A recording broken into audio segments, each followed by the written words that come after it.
buhay talaga. Kanina, tinarata ko yung tricycle sa CSI dito. Pagpasok ko sa CSI, 5 minutes, bumukas ako. Ay, yung tricycle, wala na doon sa pinagparadaan ako kasi yung katabi pala na motor na single, sunog.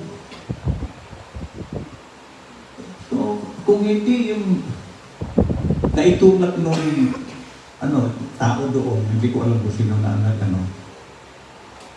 ulit na yung motor. Pero talaga ang sabi nung kausap ko, muntik na yung motor mo. Sabi ko, may Diyos ka ako. Yan ang Diyos. Wala na siya ng pag-attitude kay faith. Pero hindi, yan ang ibig mo sabihin. Trabaho ng Diyos. Lahat. Ingatan niya. So, maybe, ay tatalakayin po natin itong the blessings of Abraham. Makikita niyo po dyan ay plural po yung blessings. Ano pa yung mga blessings ni Abraham?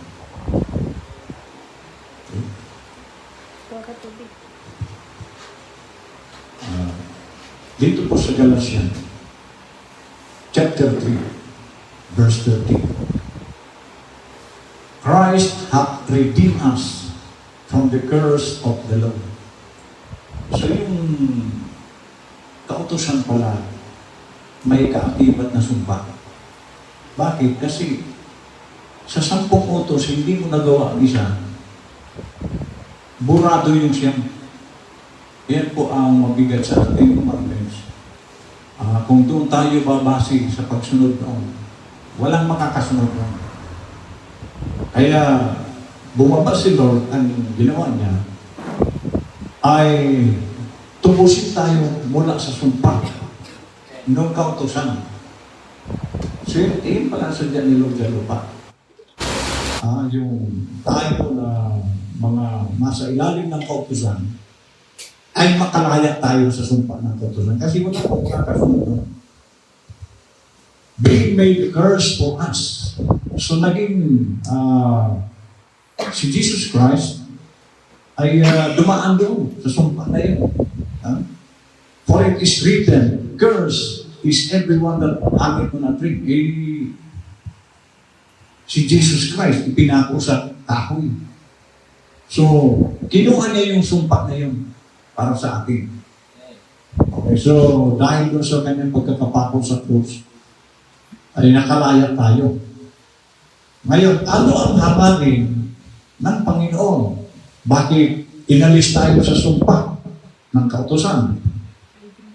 That the blessing of Abraham might come on the Gentiles through Jesus Christ. Dito sinabi ang Israel.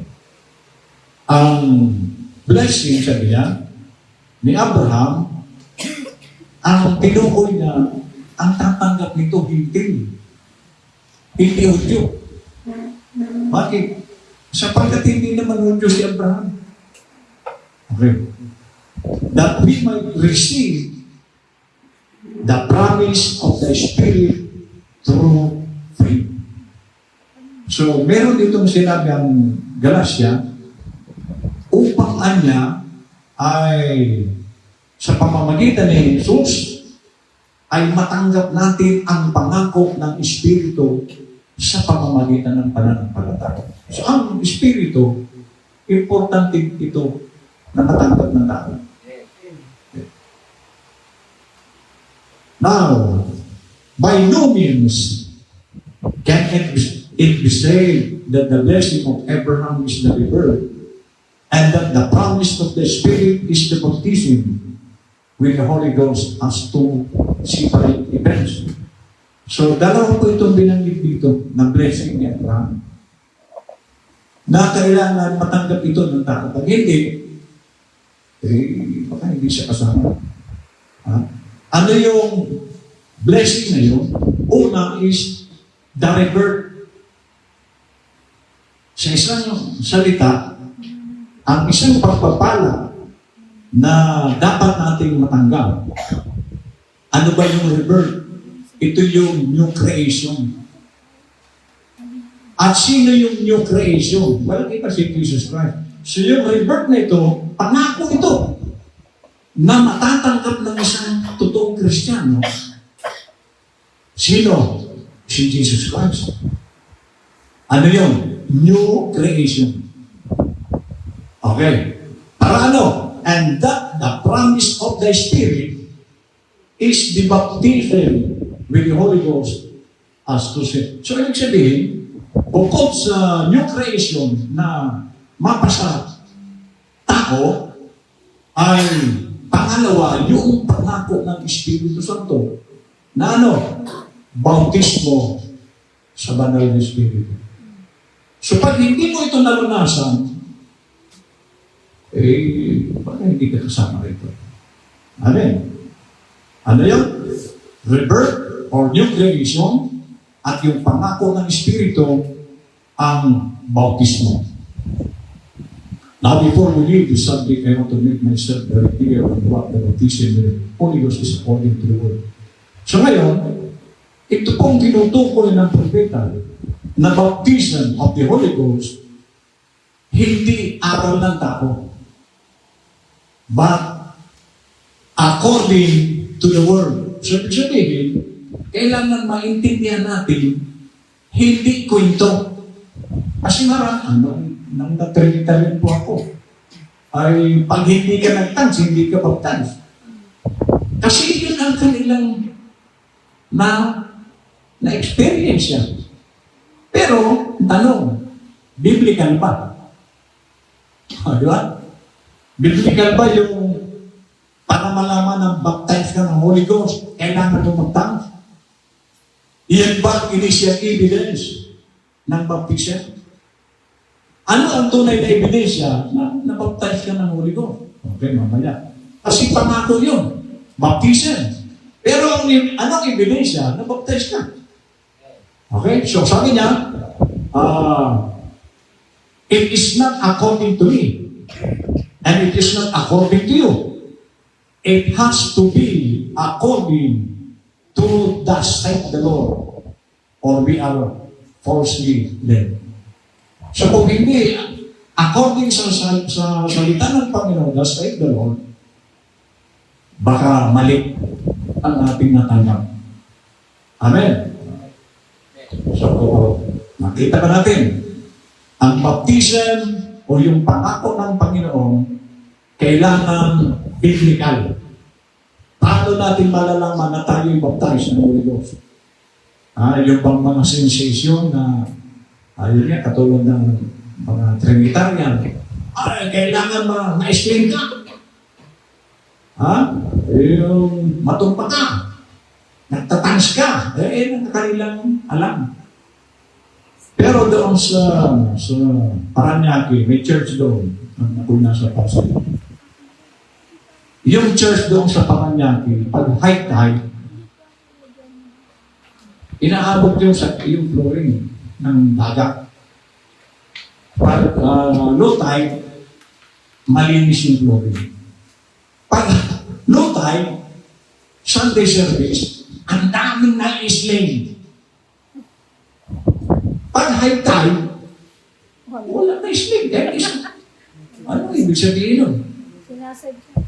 Di ba? Ay bakit hindi? Kasi kung totoo yung isling, baptism, kahit na may tubig yan, tutumbahan. Kung yun ang ebidensya, bakit pag low high tide, walang tumutumbang?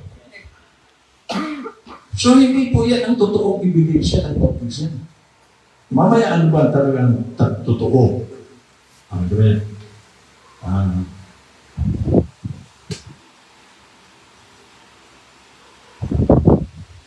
To begin with, you will notice that in my meetings that I had finished preaching and I don't use it so there are some 50 minutes.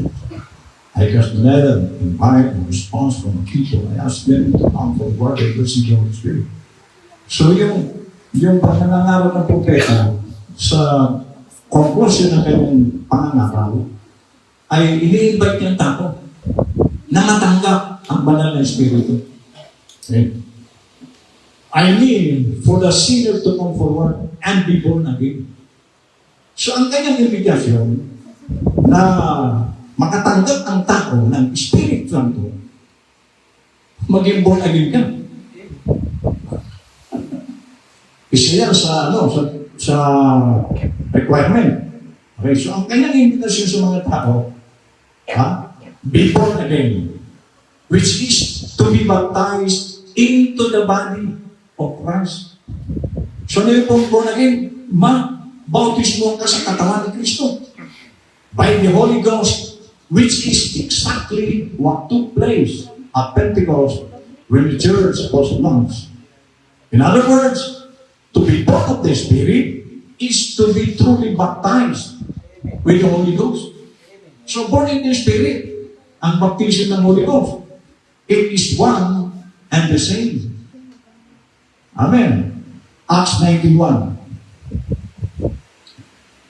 And it came to pass that while Apollos was at Corinth, Paul, having passed through the upper coast, came to Ephesus, and finding certain disciples. So si Pablo po sabi rito, si Apollos, sabi rito, habang si Apollos ay binabagtas niya ang Korinto, si Pablo naman, binagtas niya rin ang upper coast at natungo siya sa Ephesus at natagpuan niyang ilang disipulo doon. Okay. Pag sinabing disipulo, believer in Jesus Christ. Verse 2, He said unto them, have ye received the Holy Ghost since ye believe? Ano sabi niya? Natanggap niyo ba ang banal na Espiritu nung kayo'y maniwala? And they said unto him, we have not so much as heard whether there be any Holy Ghost. Itong mga disipulo doon, wala kami naririnig patungkol sa Holy Ghost. And they said unto them, unto what then were ye baptized? And they said, unto John's baptism. So ano ba yung baptism ni John? Water. Pero Holy Ghost, hindi pa nila nararanasan. Okay. So, kasi wala na kami naririnig na aral patungkol sa Holy Ghost. And he said unto them, unto what then were ye baptized? And they said, unto John's baptism. Then said Paul, John verily baptized with the baptism of repentance. So, pag sinabing baptism of repentance, water baptism. Saying unto the people, that they should believe on Him which should come after Him, that is, on Christ Jesus. So sabi niya, binautismohan sila sa bautismo ng pagsisisi. So bautismo ni John. Pero sabi niya po,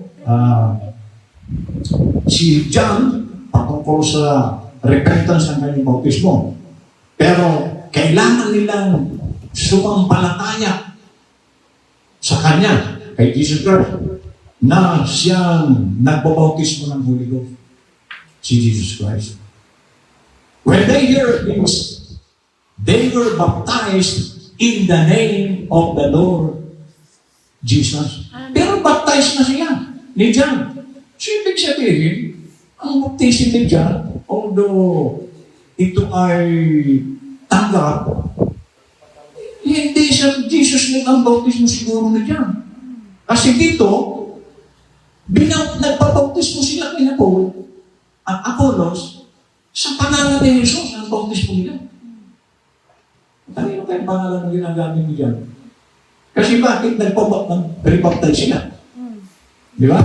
O, sabi dito, when they heard this, they were baptized in the name of the Lord Jesus. Amen. So, ang bautismo, pangalan ni Jesus, hindi Father, Son, Holy Ghost. Amen. Ang daming nagbabaptize ng Father, Son, Holy Ghost, wala naman sa Bible yan.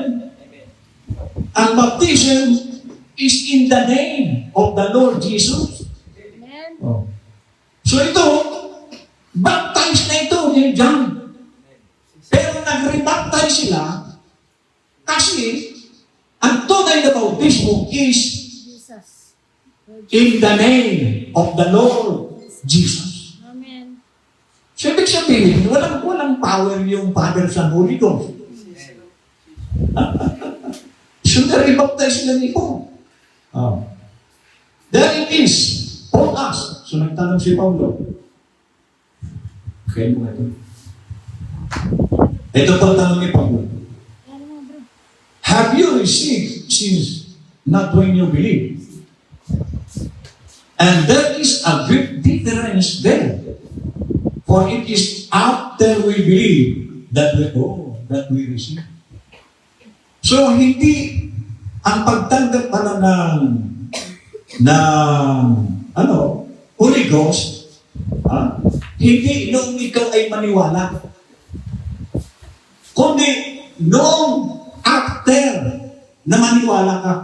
So, ano po ito? Kailangan ay maintindihan natin ito. Hindi yung naniwala ka. Sabi ni Pablo, natanggap niyo ba ang Espiritu nung kayo'y maniwala? Pero sabi nito,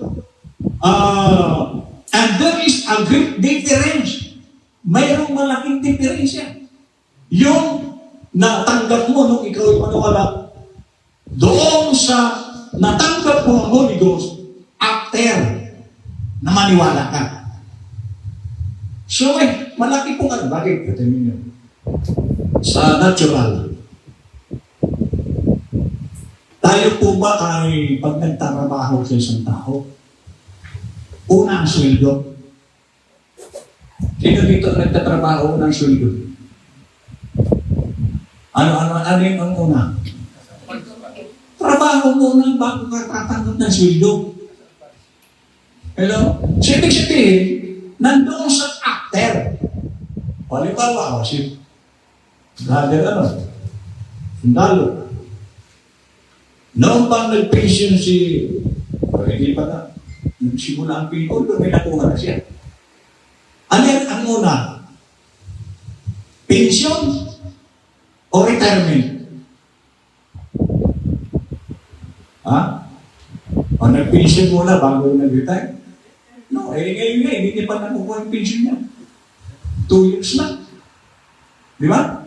So, laging after. Okay, so ano po ito, malaki po itong diferensya kasi yung iba gusto ng blessing, hindi naman nagtatrabaho kay Lord. Hello? Hindi naman sumusunod kay Lord, gusto nila ng salvation. No. Ang salvation is after nung ikaw ay totoong naglilingkod. Kung hindi naman, anong inaasahan mo? So, laging, halimbawa, katulad ng, ni mga boxer, mga ipakyaw. Ano na, yung natanggap nilang award o reward, o yung fight muna? Alin na muna? Reward? O laban muna? Una muna yung laban bago reward. So yan pong ibig sabihin dito, na malaki po ang itong after. So natatanggap ng Kristiyano ang Holy Ghost after ng yung totoong pananampalataya niya. So kung hindi, nauna ang tamang pananampalataya, anong baptism ang hinihintay mo? Hanggang po. Kaya nga maraming hindi baptize kasi kung baptize po ang tao ng Holy Ghost, hindi na po yan magdidesisyon sa sarili niya. Maglilingkod yan ng totoo kay Lord pag-baptize niya. Kasi hindi na ikaw ang gumagalaw sa buhay mo. Meron kang gustong para sa sarili mo, hindi mo na magawa. Ang lagi mo iniisip para kay Lord. Amen. Oh. Halimbawa, sitting in the heavenly places. Hello? Pero ang tanong, ano ang sino ang uupo doon? Overcomer. So ano muna? I-overcome mo muna bago sitting. Hello, nakuha natin. Kasi mamaya, yun yung pinag-usapan namin ni Brother John kanina, na marami ang madi-disappoint. Na nag-aral ng Bible, nag-pastor. Bakit sila madi-disappoint?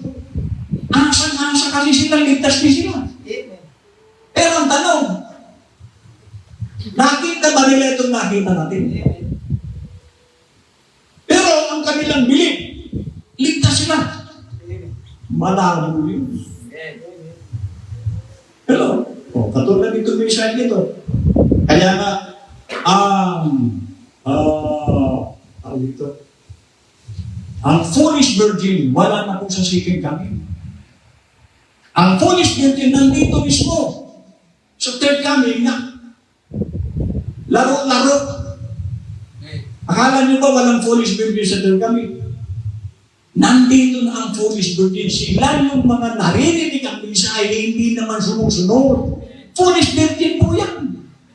Ay yung second coming, ang deliver po yun. Kahit na nag-aaral sila ng misa ng propeta, nakabilang po sila sa unbeliever. So nasa ang foolish virgin? Nandito sa third coming. Sino sila? Yung mga laro-laro. Simba ng simba, wala namang ginagawa.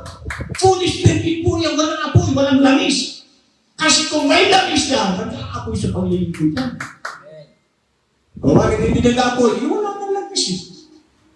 Ayun lang, pupunta ng church, uupo, wait. Putol na ang karsada kalalagarin.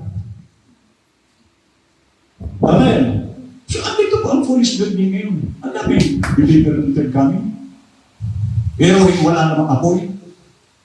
Eh, lang, basta dumalo sila sa church ng third coming. Amen. Sabihin. And there is a great difference there. For it is after we believe that we receive. Ephesians 1:13 is an exact word repeat of what happened in Ephesians according to Acts 19. In whom ye also trusted. Ayan, pakinggan niyo po ito. In whom ye also trusted. Okay. Kailan? After that ye heard the word of truth. Kailan tayo nagkaroon ng tiwala? Before we heard sabi niya, word of truth. Sabi nito, after.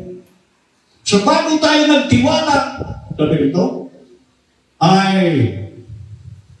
nito, after that he heard the word of truth. So kung wala ka pang narinig, paano ka nasa palataya? Paano ka magtitiwala sa salita ng Diyos?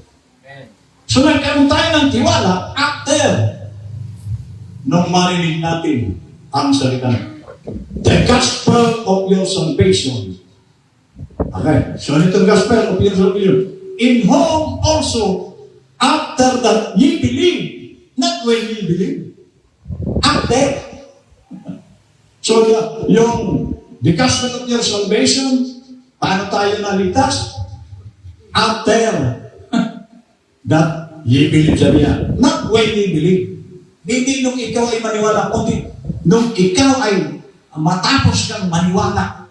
Pagkatapos mo maniwala, natanggap po ang gospel ng kaligtasan. Okay. You were sealed. Yeah. Okay. So, after that we believe, okay, you were sealed with the Holy Ghost, Holy Spirit of promise. So, after na naman yung binanggit niya, doon tayo na siyuhan ng Espiritu Santo. Hindi yung basta ka naniwala lang. Wala pong ano yun. Ang tinutukol dito ni yung propeta, isang tamang pananampalataya. Amen. Now, here is is my point. To many of our modernists and even our fundamentalists, so-called believe unto salvation at a certain specific time, which in many cases is called making a decision. And that has been called receiving Christ or being born again. Now, to receive Christ, to receive Christ is to receive His Spirit. So, bago mo matanggap pala ang Holy Ghost, si Christ muna ang tanggapin. Amen. Amen. Amen. Oh. So, ang kahalintulad, ang ibig sabihin ito, ang kahalintulad ng pagtanggap ng Espiritu, kahalintulad ito ng pagtanggap mo sa Panginoon, kay Kristo. Okay.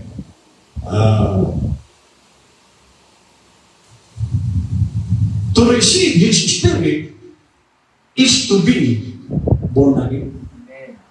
So, ang pagtanggap, kapag natanggap mo ang Espiritu, kahalintulad yan ng pagiging born again. So, ibig sabihin, hindi ka matatawag na born again kung wala sa iyo ang Espiritu ng Panginoon. Amen. Kaya nga, iyan po ang lagi natin inaano, siguraduhin mong baptize ka. Doon mo lang matibiyak na born again ka kapag nandyan sa iyo ang banal na Espiritu. To receive His Spirit is to be baptized with the Holy Ghost. These folks believe that is wonderful. But they stop there. So may mga taong kaya naaanta ang Holy Ghost sa buhay niya yung pagtitig niya. Iyan po yung mga mananampalataya sasampalataya habang may naririnig, pero pagkatapos marinig, uuwi, blanco. Dumating sa bahay, blanco. Okay? So, ang ibig sabihin dito ng propeta, ang pananampalataya, tuloy-tuloy. Hindi yung nasisira.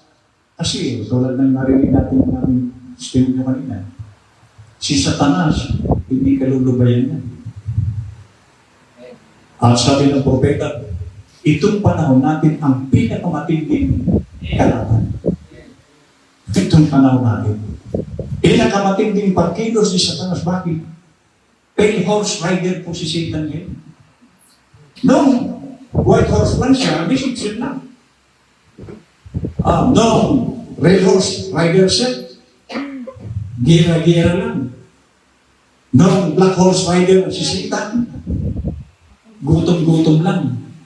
Pero ngayon, yung pale horse rider, pinagsamang white, red, black. So, yung buong pwersa ni Satan, ngayon niya ito ginagamit. So, kung mahina-hina ka, mas maganda na talaga kunin na lang tayo ngayon. Kesa mahulog ka pa. Diba? Baka mamaya mahulog ka, ayan. Ang isang pinakamabigat na gamit ni Satan ngayon, yung cellphone mismo. Nandiyan sa bahay mo, kasama mo ang kalaban mo ngayon.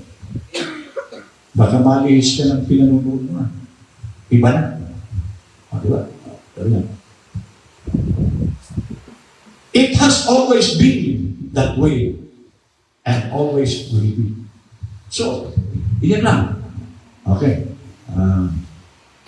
Huwag tayong titigil. Going beyond the God. Jesus says, let every man's word be alive. Lahat po ng sasabihin ng tao, kasinungalingan yan, kung hindi nakatulay sa Bible.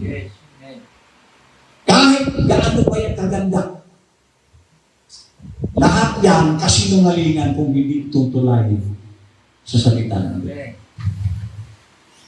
Kaya nga, ang salvation na gani, hindi ito makukuha sa bait. Hindi makukuha sa talino. Kundi, kailangan tulay ka sa Bible. Pati buhay mo, lalo na. Ikaw yung living word. Okay na. Let every man's word be a lie and mine the truth. Wala pong ibang totoo. Salita lang ni Lord. Heavens and earth will pass away, but my word shall never pass away. So you see, they go beyond the camp of God's word to find their answer. Like he did Eve in the Garden of Eden, Satan has done the same thing today. Yung sabi ko nung Sunday. Yung method ni Satan, hindi nagbabago. Tatlo lagi yan. Lust of the eyes, lust of the flesh, pride of life. Wala namang ibang alam si Satan na pamamaraan. Tuksoy ng mata mo, tuksoy ng flesh mo, at yung pamamataas.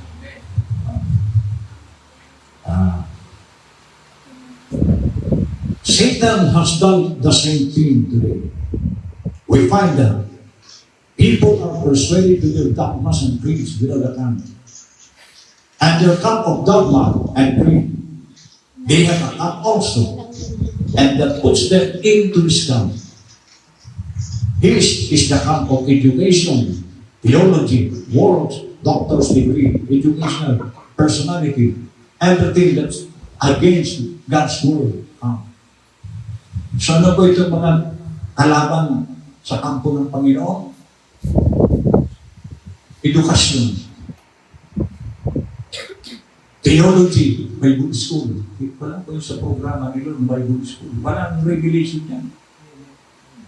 Pag dyan ka nagtapos, ang motibo mo, negosyo. Magparami ng simbahan, parami ng membro, parami ng pera. Kasi, bakit nasabing business? At tulad din ng pag-aaral sa school. Kaya ka nag-aaral para magkaroon ng magandang trabaho. At itong Bible School, ginamit nila yan para pamamaraan na lumaki. Ang kita. Amen. Kasi ano yan eh. Hindi naman siguro.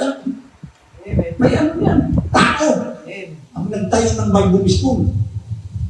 Hindi sila. Ganyan. So na yan, theology, mga trabaho, nagtapos ka ng pag-aaral mo. Doctor's degree, educational, personality, everything that's against God's word. So, kaya namin pong nakapasok sa ganitong kalagayan. Pride. Kasama niya sa pride. Lust of the flesh. Kasi kikita ka. What is that cause this misunderstanding? Ano ang mga dahilan ng hindi tamang pag-unawa? Okay? So doon sa sinabi ng propeta, bakit gano'n? The answer is experience. Unahin ko muna yung baptism. Sabi ko nga kanina, yung experience na natira, itatransfer din. Ano yan? Ang baptism. Magtanis ka. Matumba ka. Ayan ang si Binihin. Si Binihin, devil po ang espiritu niya. Sabi ng, ngayon, ano ba ang espiritu Binihin? Yung Amerikana niya, huhubarin. Tumbang mga tao. Pero may nag-expose ang mag-anak niya. Binayaran pala ni Binihin yun. Pero naituro niya, yung ganong experience niya, ang baptism, matumba ka. So kaya nagkakaroon ng misunderstanding ng tao, yung kanilang experience niya, mali. Bakit mali, Pastor? Hindi biblical. Kasi ang sa Biblia, nang si Jesus Christ hulihin ng mga Romanong sundalo, natumba yung mga sundalo. O yun, ang Ismail. Kalaban ni Jesus Christ, yung mga natumba. Ibig sabihin, pag natumba ka, makakalaban ka ni Jesus Christ. So hindi po yan ang ebidensya. Yan ang ebidensya, Pastor. Mamaya kundi. We have come by experience in of the world. So, kailangan po, umano tayo sa word, ano ang tunay na mapisil. At yung word, meron tayong interpreter. Prophet. I will be experienced as your measuring line. There is only one plumb line, only one rod, and that is the word. So kailangan, kung ano ang sinasabi ng word, doon tayo maniwala. Amen. Now we have been constantly saying that the true evidence of being baptized by the Holy Ghost is for the believer to receive the word for the age in which go. Ano ran? The true evidence of being baptized with the Holy Ghost is for the believer to receive the word for the age in which he believes. So, ang tunay na ebidensya ng bautismo ay yung matanggap mo ang salita ng napapanahon. Amen. So, kahit pa naman tumba-tumba ka dyan, wala naman sa iyo ang salita na ang message of the hour. Hindi Holy Ghost na natanggap mo. Nagtumba-tumba ka dyan, pinagpre ka ng pastor, hinipang ka ni Gini, tumba ka. Baka di mo yung nagpatumba sa'yo kasi yung katumba doon sa hinuli si Jesus Christ. Mga Roman soldiers, tumba sila kung huliin si Jesus Christ. O sabi niya, the true evidence of being baptized with the Holy Ghost is for the believer to receive the word for the age in which he lives. Amen. So, halimbawa, Ephesians church age, kung natanggap nila ang mensahe ni Paul, natanggap nila mo yun. Amen. So, depende sa panahon. Amen. Hindi lang itong mensahe natin, kundi ano ang mensahe sa panahon ni Pablo. Na kung tutusin, sabi ni Brother Branham, I preach what Paul preached. Sabi-sabihin, ang mensahe ng propeta, nakatulay sa... Kaya pala gumagamit din si propeta natin ng terrestrian, si Christian. Kasi mensahe ni Brother Paul, ang kanyang mensahe. Amen.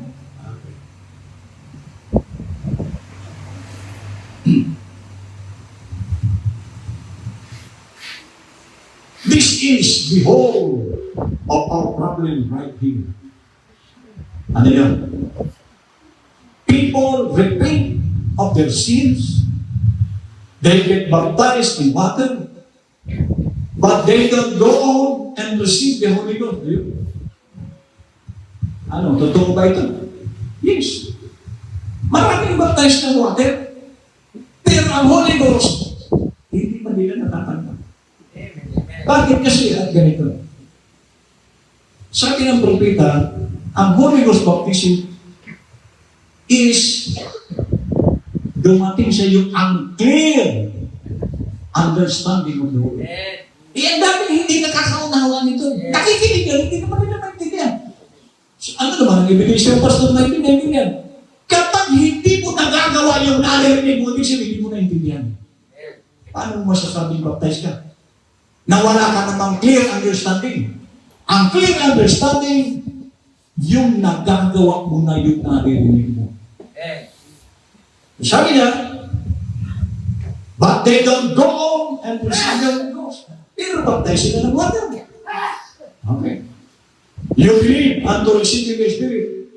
Believing on Jesus is the step in the right direction, which is towards the Holy Ghost. But the people is not there. Nandun lang sila sa, kahit katulad ng nung binautismo ni Pablo at ni Apollos. Baptize sila ng tubig. Pero, hindi nga nila alam yung Holy Ghost. Ang Holy Ghost is the message of the hour. Ang tanong, naintindihan mo ba ito? O, naintindihan mo, Pastor. Narinig ko eh. Nagawa mo na ba? Hindi ka pa baptized. So, ang baptism is when you have the clear understanding of the message. So yung believing on Jesus is the step. Ito yung hagdan. Sa isang tamang direksyon. Ano yung tamang direksyon? Toward the Holy Ghost. But the people stop there. They go as far as water and then stop in. Pagkatapos sila mabautis mo, nandun lang. Tumigil lang. Okay? The Bible does not say that you receive when you believe. It is, have you received the Holy Ghost since you believe? The exact and literal translation is, did ye, having previously believed, receive the Holy Ghost? That is what is wrong with our fundamentalists. They have no power for they stop short of faith. Kaya maraming Kristiyano walang power. Kasi ang Holy Ghost po is power. Bakit maraming walang power? Kasi wala akong Holy Ghost yan. At yan po ang masakit dahil may mga pastor walang power. Ano yan? So bakit kaya? Pero, magagaling mag-aral. So ang Holy Ghost is power. So sabi niya, tumigil sila doon. Okay. That is what is wrong with our fundamentalists. They have no power for they stop short of Pentecost. Ano yung Pentecost? Power. Doon po nagpasimula ang power sa Pentecost.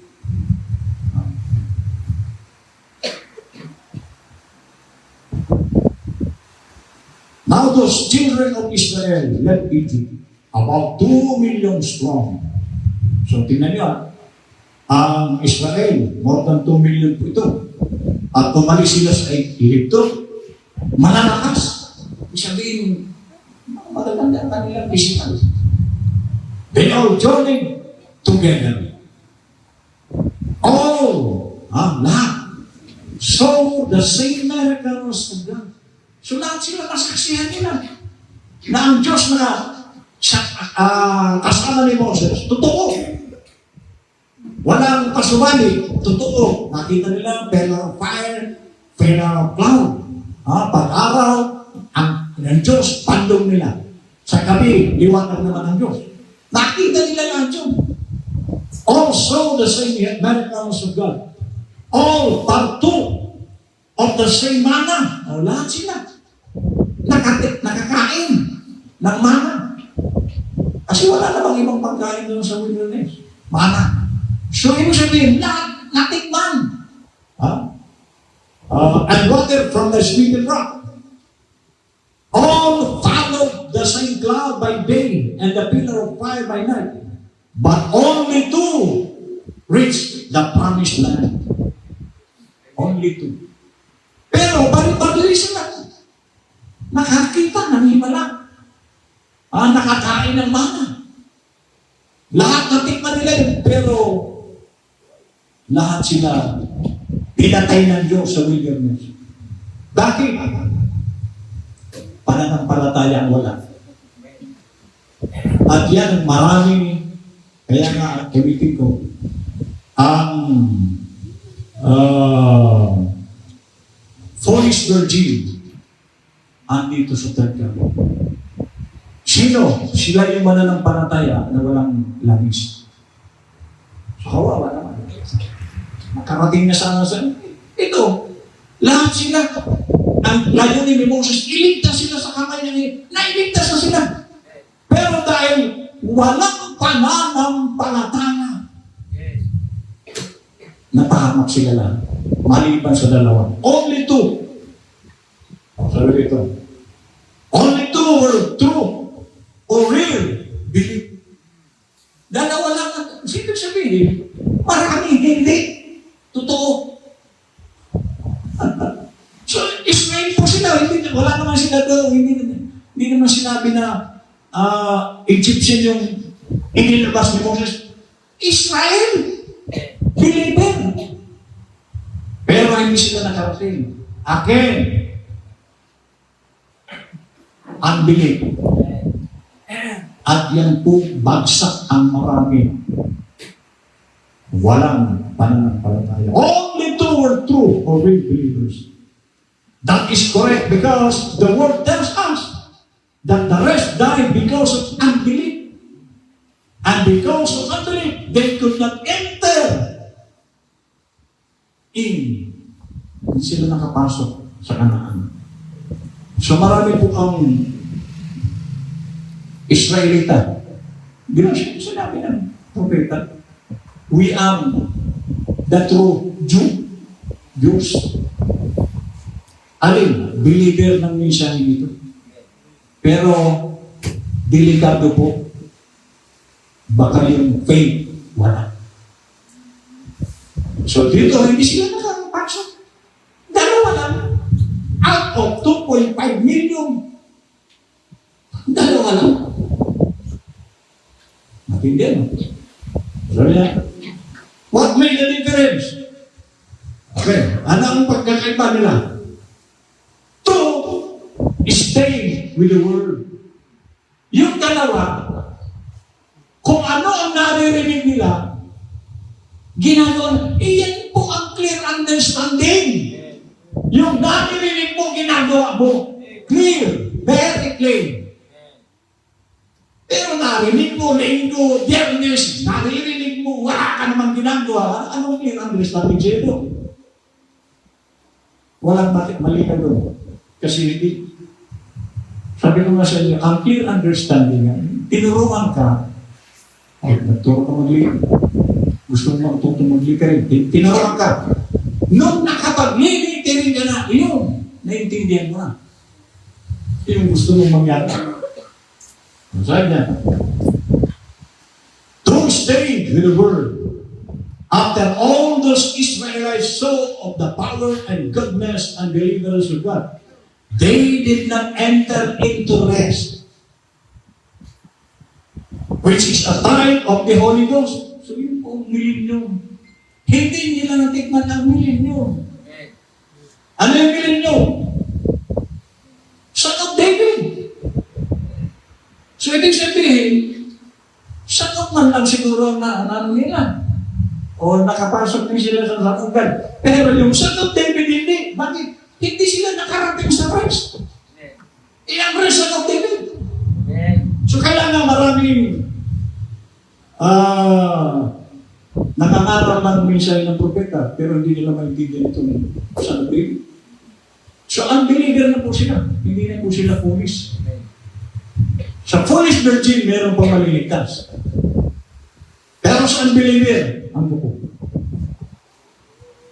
Okay, kaya kung foolish ka, pagdating doon sa squeezing pugutan, magpapugot ka na lang.